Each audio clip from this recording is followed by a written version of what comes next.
ส่งเม็ดเซหากันทุกวันคำเศร้าเดี๋ยวนี้น้องเศร้านั่งเฝ้าหน้าจอห้องคอยวันได้น้ออายสิส่งมาหาจักเล็กจักน้อยแต่ก่อนน้องคอยบ่พอข้าวเห็นอายส่งจากตื่นเศร้ายามใด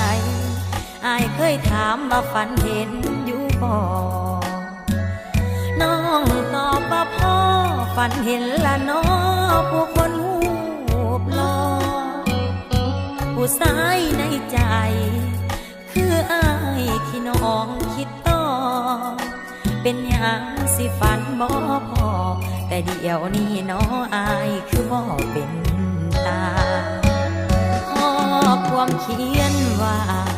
ให้เลิกกันสามือนี้ให้น้องตั้งใจดีดีเพราะอายนั้นมีแฟนใหม่พอน้องได้อ่านหูบ่น้ำตาน้องไหลมันเจ็บทั้งกายทั้งใจข้อความเขียนให้บ่คือแต่ก่อนนี่บ่น้อคนหากบ่โดนคือเว้ามาตัวให้น้องนั่งเศร้าคนเก่าถึกอาย วางมือว่าหักน้องเต็มห้อยแต่อายปล่อยน้องทิมซื่อๆลือมาหยอกลิ้นสู้มือบอกคือคำเบาผ่านมาน้ำตามันไหลออกมาหำแก้มผู้หญิงผู้เคยยิ้มแย้มกลายเป็นคนเหงาเศร้าซึมว่าหักน้องจริงใจเหตุใดอายจึงกล้าลืมหรืออายเพียงยืมหัวใจน้องไปหายเหงา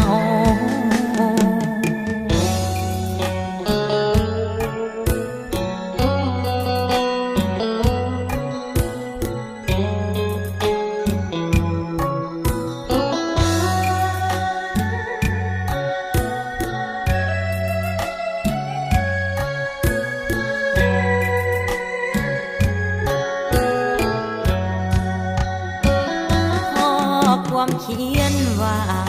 ให้เลิกกันสามือนี้ให้น้องตั้งใจดีดีเพราะอายนั้นมีแฟนใหม่พอน้องได้อ่านหูบ่น้ำตาน้องไหลมันเจ็บทั้งกายทั้งใจข้อความเขียนให้บอกคือ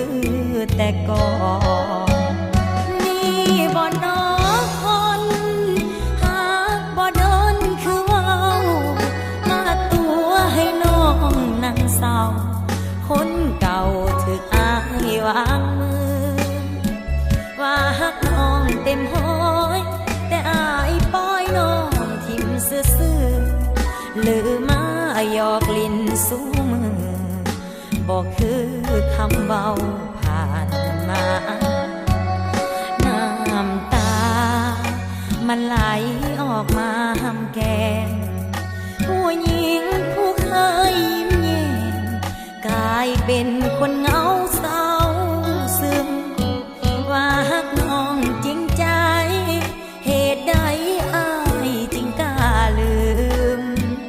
หรืออายเพียงยืมหัวใจน้องไป